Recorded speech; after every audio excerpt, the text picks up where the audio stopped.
Soyons honnêtes, Citroën n'a jamais véritablement rencontré le succès avec ses SUV. Les C-Crosser et C4 Aircross, jadis basés sur une plateforme Mitsubishi, n'ont pas convaincu la clientèle française, connue pour être l'une des plus exigeantes. Il aura fallu patienter jusqu'en 2018 pour que la firme au chevron présente enfin un SUV familial ambitieux. Nous sommes aujourd'hui au Maroc, dans la région de Marrakech, pour essayer ce cousin du Peugeot 3008. Citroën s'est enfin décidé à développer un SUV capable de concurrencer les ténors du segment que sont les Peugeot 5008 et Volkswagen Tiguan. Pour ce faire, la marque au chevron a déjà soigné le style de son dernier rejeton. En matière de style, le C5 Aircross se distingue par cette calandre à double étage qu'il partage avec le Chevrolet Trailblazer et qui confère aux Français un petit côté à la fois sympathique et dynamique.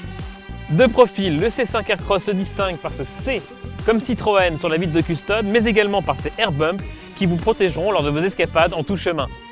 Enfin, avec 4,50 m de long, le Citroën C5 Aircross se positionne dans la moyenne de son segment. À bord, le SUV reste fidèle à l'univers Citroën, avec un habitacle convivial et ludique. Notons ainsi la présence d'une instrumentation numérique et d'une ergonomie des commandes bien pensée.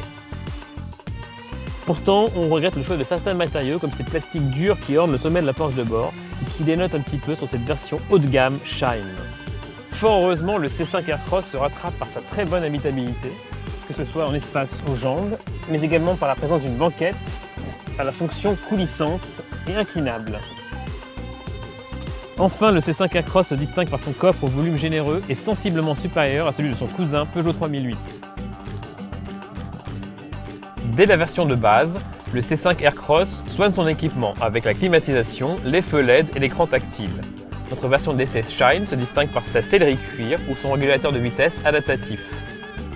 Si je ne devais retenir qu'une seule chose du comportement routier du C5 Aircross, ce serait son confort. Il est magistral sur les routes du sud marocain, notamment grâce à la présence de série, des suspensions à butée hydraulique progressive qui le rendent très serein sur tout type de route.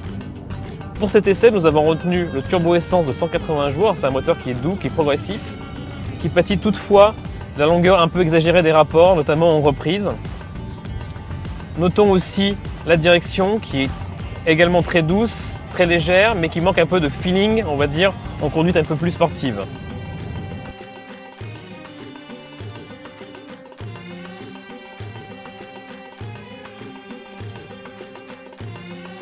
J'espère que cet essai du C5 Aircross dans la région de Marrakech vous a plu. Je vous invite à vous connecter nombreux sur la chaîne YouTube Les Essais Auto de Julien pour un nouveau reportage. À bientôt!